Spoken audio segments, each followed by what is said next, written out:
Petugas Direktorat Reserse Kriminal Khusus Polda Jawa Barat meringkus seorang mantan pejabat Rumah Sakit Umum Daerah Pelabuhan Ratu, Kabupaten Sukabumi. Tersangka harus berurusan dengan hukum setelah sebelumnya membuat proyek fiktif serta menyalahgunakan dana insentif tenaga kesehatan sebesar 5,4 miliar rupiah saat menjabat sebagai Kepala Ruangan COVID-19 di RSUD Pelabuhan Ratu.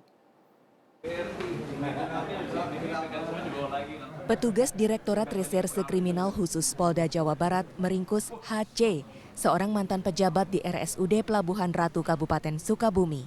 Pria yang sebelumnya sempat menjabat sebagai Kepala Ruangan COVID-19 di RSUD Pelabuhan Ratu tersebut harus berurusan dengan hukum setelah sebelumnya membuat proyek fiktif dana insentif tenaga kesehatan saat periode pandemi COVID di tahun 2020 hingga 2021 silam. Direktur Reserse Kriminal Khusus Polda Jawa Barat, Denny Okvianto, Kamis siang menyatakan, dalam menjalankan aksinya, tersangka mengajukan data fiktif, dana insentif bagi tenaga kesehatan, baik yang menangani maupun yang tidak menangani COVID-19.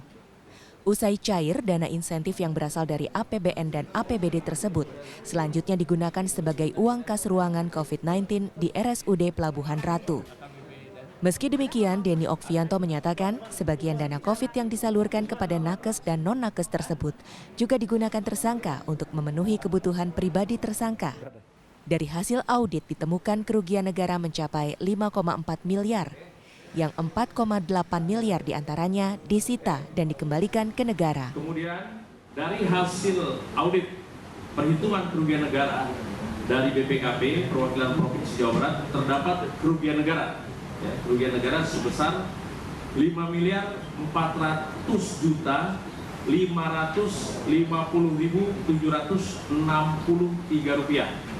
Sebagaimana laporan audit yang sudah ditetapkan pada tanggal 10 Mei 2023. Dari proses penyidikan ini berhasil disita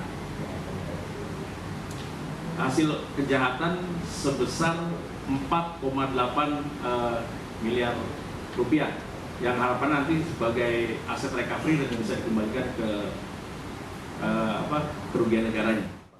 Akibat perbuatannya tersebut, tersangka yang juga merupakan pegawai pemerintah dengan perjanjian kerja PPPK tersebut akan dijerat dengan Pasal 2 Ayat 1 Undang-Undang Nomor 31 Tahun 1999 sebagaimana Undang-Undang Nomor 20 Tahun 2001 tentang pemberantasan tindak pidana korupsi dengan ancaman hukuman maksimal 20 tahun penjara serta denda hingga 1 miliar rupiah. Freddy Bangun, Bandung.